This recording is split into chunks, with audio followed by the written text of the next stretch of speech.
There's a book called A Chance in Hell that was written about our unit being in Iraq, and in it I got described as gregarious and profane, so I will try to be gregarious and ease up on the profane, but get in this, I can't make any promises. First, I need to thank Kelly and Gary for letting me be part of this and inviting me up here, and Aunt Karen came too, so it's great to be part of your family, and over the past few years I feel like I've kind of become part of that. We're here to honor Chris W. Swanson, Staff Sergeant, United States Army.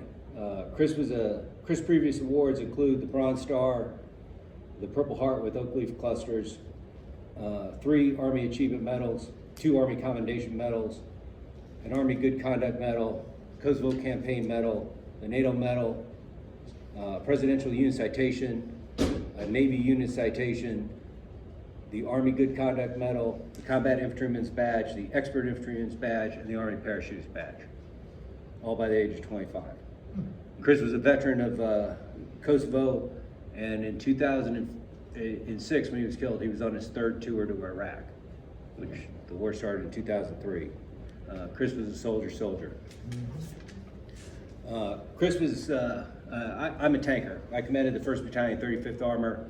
Chris was an infantryman. He was with a company called Bravo 26, called Team Dealer, and that company saw some of the heaviest fighting. Ramadi was the most dangerous place in the world at the time, and Bravo Company ended up taking 25% casualties over the course of the 6 months that we were in Iraq. We deployed in November of 2006 to Kuwait. At the time, we were winning the war, which came as a surprise to a lot of people, so they held us in Kuwait. But by May of 2006, they figured out that, hey, we were needed up in Ramadi. So my task force went up and we went into Ramadi, and at the time things were really, really bad. When we were in Ramadi, or we were in Kuwait, we did a lot of training. We did a lot of training. For the 6 months we were there, we were out shooting on ranges, we did live fires, we did combined arms live fires, we did everything that we could. And I do the after action reviews, and I talk to the soldiers and, try to help them get better. And, there's this one staff sergeant who seemed to know everything. He wasn't a know-it-all, he just had all the answers, right? And more importantly, his soldiers knew everything. Well, what should you do if, you quiz soldiers, hey, what should you do if this happened? It's like, that's a sign of a good NCO, that not that he knows a lot, but that he knows a lot and his soldiers know a lot. And Chris took it so personally to make sure all his soldiers were trained. He was just special like that. I mean, he walked in the room, it's like, who's this guy? I mean, he kind of filled the room, in a room, and he was, probably the junior guy in the room most of the time. And then, like, sometimes at the training, he'd come up afterwards and say, sir, that was a good training thing, but we could, if you did this and we did that, we could make it even better. It's like, it's like, this guy, he's kind of special, come up, tell the battalion commander what he needs to do better. And he was right. That was the other thing too. It's like, hey, good point. And I was like, man, where's someone, get that? Well, I'm his parents, so it's like, well, question asked, question answered now, 10 years later. The other thing about Chris was he believed in the mission, right? So there was no kidding Al-Qaeda at the time. It was after Fallujah. They all came down from Fallujah when they cleared that out, and they all moved down to Ramadi. So, there was no kidding terrorists where we were. And when it came time, Chris was capable of some incredible violence that was needed at the time. And him and his men did a tremendous job, and they protected the people. Because the problem was the Al-Qaeda guys were intimidating the population, and Chris wasn't be a part of that. But he also understood that the people were the answer, and that's kind of what him and the dealers, they're very even-handed, and that's how we ended up starting the awakening in our AO. But actually, on the day he went out, Chris made sure that they had a bunch of toys, because that they brought toys, so when they'd see kids, it was a tough fight. So we'd kick in doors, we'd go into houses. But then, Chris makes sure giving out soccer balls and to the kids and candy and toys. That's just what he was. He understood that there was a time and place for everything, but we had to protect the people of Iraq who were being just intimidated by the Al-Qaeda guys. That particular week when Chris was killed, we captured it. I'll tell the story here. We captured this imam who's a religious leader. Supposedly he was on the team working for the coalition, but he wasn't. He was kind of the head of Al-Qaeda in that area. So we captured him, and we didn't know what we had initially. We thought it was just some guy, and we figured out it was an imam. We had a riot, and then we took a rocket from his mosque. And then we raided the mosque, and we had a bunch of explosive devices and everything else. And kind of this we figured out over time. But then the next day we got this tip that there was from the OGA guys, the guys who weren't non-conventional forces. So they were saying, hey, there's this bomb maker. He's at this place. And so we kind of got walked into it. Well, Chris realized that something was amiss on the ground. He was leading the patrol, and they went into a bread shop to figure out what was going on. And Chris like, something's not right here. I mean, he could sense it, that something was up. So he left half the guys in the bread shop. One team sent the other half into a building across the street. They kicked in the door. And right then, it was a planned ambush. It was probably the worst ambush that we had. The people on the ground said it was probably 10 to 15 SKS machine guns, which are like saws for you old guys. They opened up on them, and instead of cowering and hunkering down, Chris did what a leader should do. He said, "Hey, I've got to get to the top. We got to establish fire superiority. We've got to figure out where the fire is coming from."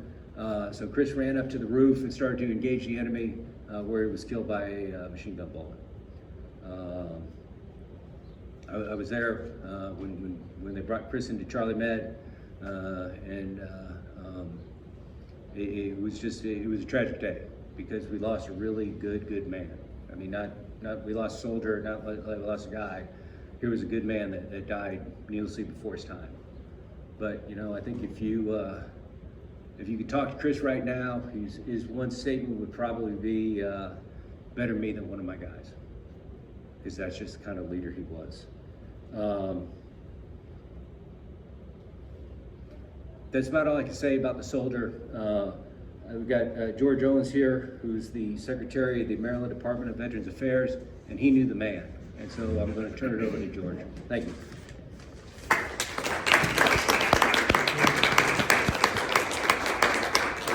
Thank you very much, Colonel.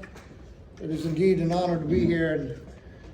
And Representative Hoyer, of course, the second highest sitting individual in the House of Representatives, only one heartbeat away if something would happen to her. I hope it does not, but if she did, you step in and take over.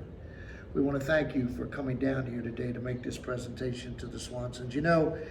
Colonel, what you said about Chris is all true, but you knew the man, you knew the soldier, you didn't know the young boy.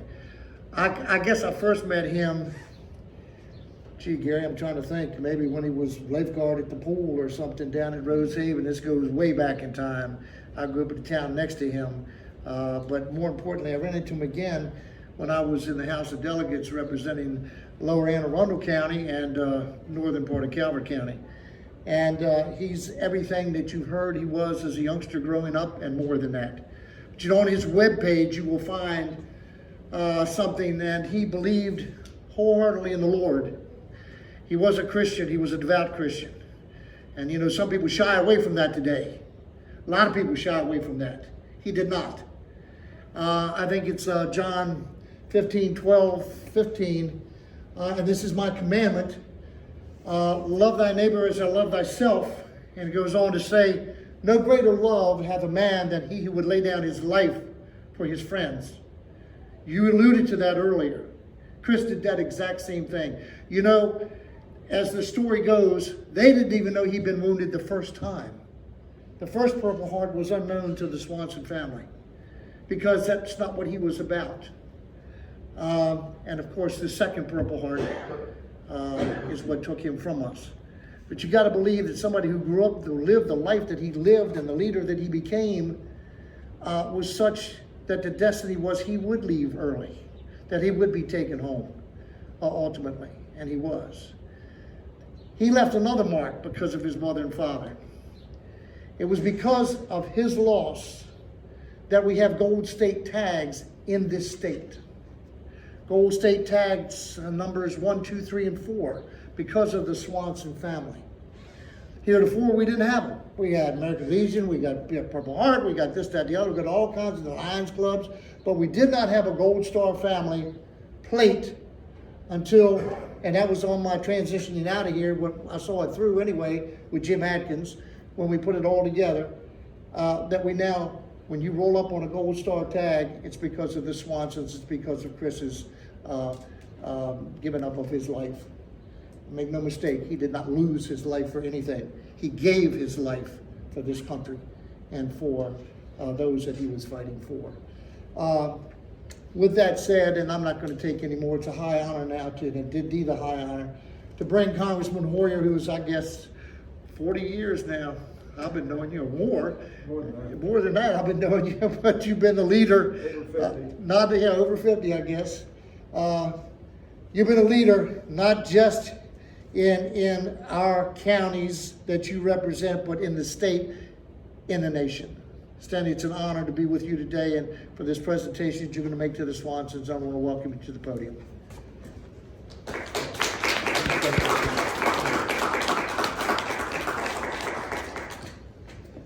Thank you very much, Mr. Secretary. Colonel, thank you for your service to our country. And obviously, as we could tell, for your service to the men and women in your command. You spoke with a love and a caring and an understanding that makes a difference.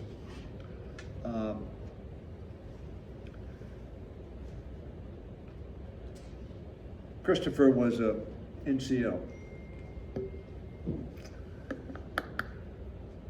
I was thinking as I was watching television and hearing that 8 generals have been killed from the Russian side in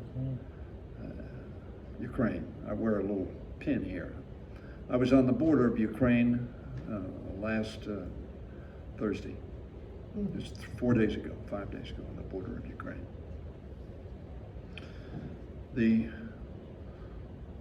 large number of people who have fled from the terrible criminal war that is proceeding, whether you so call it a genocide or you call it murder, lives are taken unjustifiably in a criminal manner in Ukraine. But as I was listening to that, there was a general, I forget his name, it was a 2-star, major general. And he said one of the reasons, because they asked him, why are generals getting killed? We don't lose a lot of generals. Generals are supposed to plan on what you do, try to give you a good plan for victory. They're not supposed to be on the front line. They've been there on the front line. Almost all of them have been in battles. And the reason this major general said that generals were being killed because they did not have NCOs like Christopher Swanson. They did not have NCOs who knew how to tell their men, half of you stay here, half of you go, I'm going to take some high ground and see if we can stop this slaughter. And as you spoke about him so glowingly and admiringly of his skill, of his knowledge, of his understanding of mission, I thought about those generals. They didn't have a Chris Swanson. So they had to be on the front line because their guys didn't know what to do. Your son knew what to do. Not only did he know what to do, he knew that if he was going to ask others to do it, he would lead in doing it. This is a place where heroes dwell, who survived and are now brought somewhat low. Like me, they're getting old. So this is really a hall of heroes to honor a hero. So, Michelle, thank you very much for having us here. Thank you very much for your leadership. Gary and Kelly, the colonel said, well, I don't know how he did this, and he caught himself and looked at the two of you. That's where he got it. He got it from parents who care about their country, care about others. George Owings quoted from the Bible about doing for one another. Greater love hath no man. And you taught him that. It just didn't happen. He saw parents, you were 41 years in the FBI. Parents who cared about their country and taught him the value and duty and responsibility to defend that country and its ideals. And so he went once, he went twice, he went again, and he would have gone over and over and over again because of the values that you taught him. Karen, you must have been so proud of your nephew, as they were of their son, as we are of a community. I didn't know Christopher. I was never swimming in that pool in which he was a lifeguard, according to Joe. Now, and George said coming down here, actually I came west. I live due east of here, George, on the river, as you know. So I didn't, it took me about 5 minutes, 10 minutes to come here, max. But I would have come if it'd been 5 hours or 10 hours. We had a flag flown over the Capitol of the United States we're going to present in just a minute. That flag is red, white, and blue, and we put our hands over our heart and pledge allegiance to that flag, to the country for which it stands, one nation under God, indivisible. Sometimes we're not so indivisible.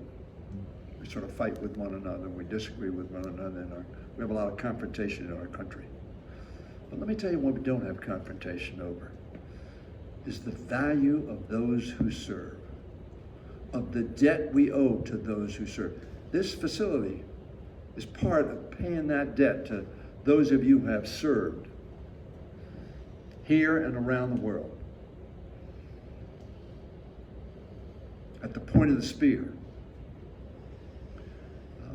And we invest money because we have a great debt that we can never pay. George Owings, thank you for your leadership and dedication to veterans through the years. George and I have known each other for over half a century.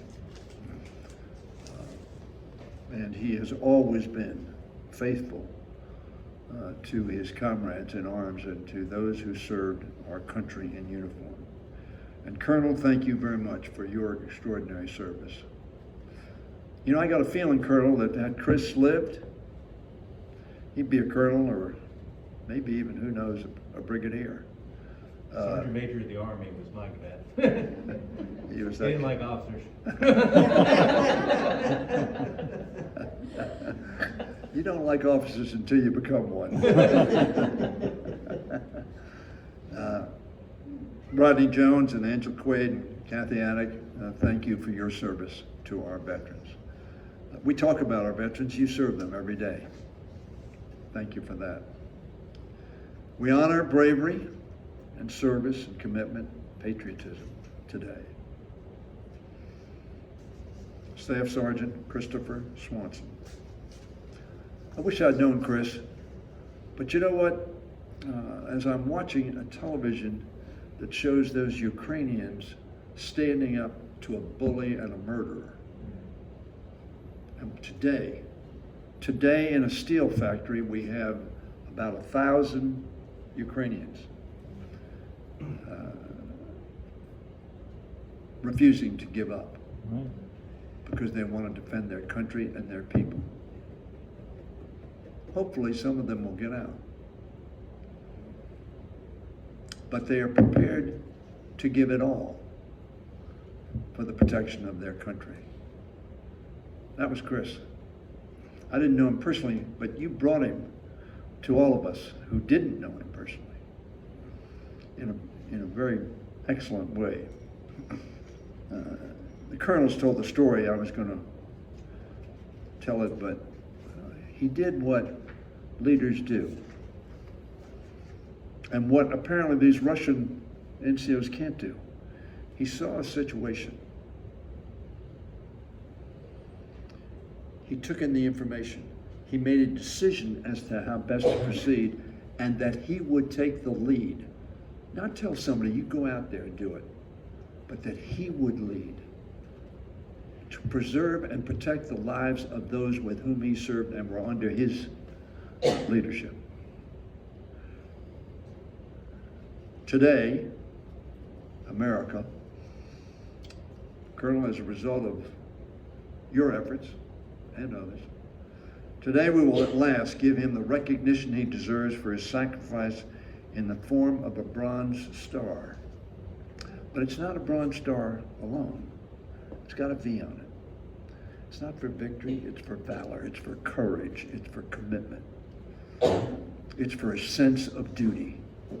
That's what that V stands for. Since the Second World War, the Bronze Star has been bestowed upon those who display, quote, heroic or meritorious achievement in combat. Yes, it was meritorious, but more than that, it was heroic. What are heroes? Heroes go beyond. Heroes put themselves at risk.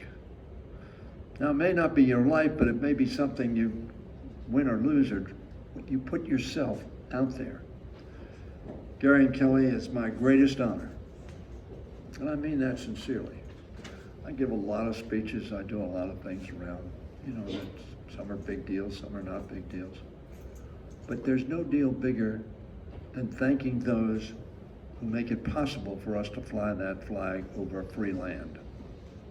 That's what our anthem says. The land of the free, because we are the home of the brave. Chris Swanson was one of those brave Americans who allowed this flag to fly over a free nation. I hope that you find comfort in your son's lasting and cherished memory. I have 3 daughters, I have 3 grandchildren, I have 4 great-grandchildren. I have not lost a child or a grandchild or a great-grandchild. And I cannot really contemplate the sense of loss that you had when you learned of Christopher's death. But I know it was deep. But I also know it was filled with pride and joy that he followed your leadership in terms of not retreating from the values you taught him. You didn't teach him values to lose his life or give his life. You taught him values so that when the time came, when the bell rang, he'd respond in a way that would make you and all of us very proud.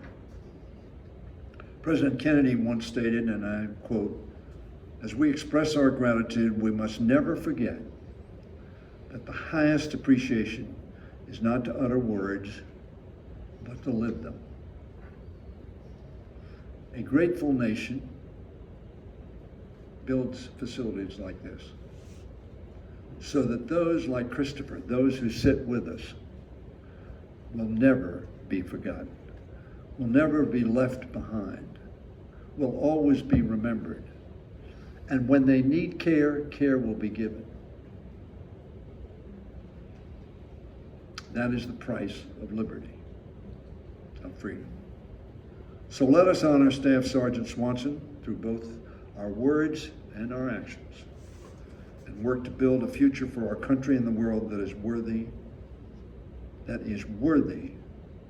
of his legacy. Attention to order.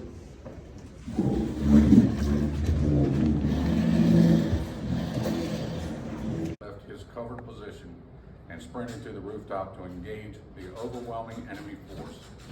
As Staff Sergeant Swanson was engaging the enemy, he was mortally wounded by enemy fire. Staff Sergeant Swanson's actions were in the highest tradition of the military service and reflect the great credit upon him, Task Force Conqueror, and the United States Army.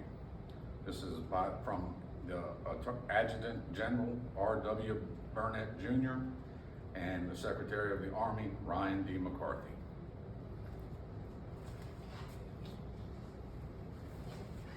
Now I'm gonna be told what to do by the NCO.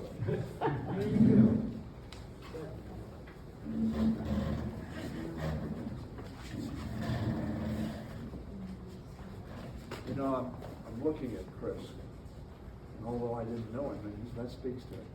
Bright eyes, smile, uniform. Send me. That's what he's saying, send me. And again, I talked about the values. This is late coming, but it's never too late to do the right thing. Colonel, you were in part responsible for this because you came to our office and said this needs to be done.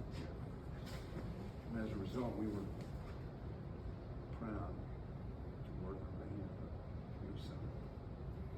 So I give this to you in memory of your son, and in great gratitude of the country that stands because of the Chris Swansons.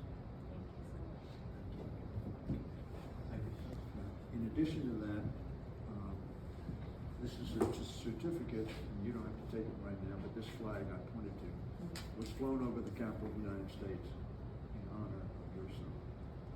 I know you'll display that flag along with this extraordinary medal with the V on it. Very special. And I'll give you this certificate as well. Thank you. God bless you. Thank you.